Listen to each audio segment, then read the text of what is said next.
Hello guys, and welcome back to another video. In this video I'm just going to be making a quick video on Microsoft as well as the whole tech sector for tomorrow. So I have Microsoft, Apple, QQQ, as well as Facebook pulled up all over here, and then this is going to be a quick video. It's 3 a.m. right now. I'm trying this out on the iPad.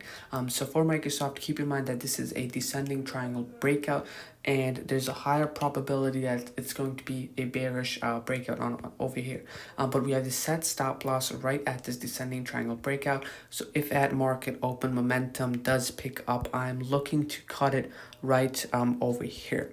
Okay, so right around over here is our stop loss, right over here. And if we pump at open or pre-market looks strong with high volume, I'm looking to cut it and possibly re-enter it somewhere right over here. And then with Apple, we have this nice symmetrical triangle.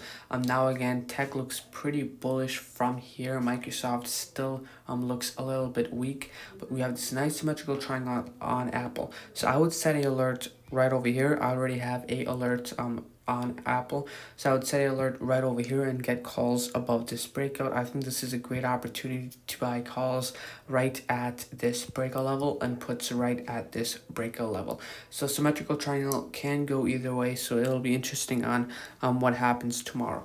As well with QQQ, both Microsoft, Apple, and QQQ broke at the resistance. So it looks like a bullish day tomorrow, so I'm looking to sell out Microsoft puts if we go up at open. Okay, and then we have Facebook right over here with this falling wedge. It also closed around resistance. So overall, tech looks a little bit bullish, but only if we break this to the upside. So I hope you guys enjoyed this video. Very simple video.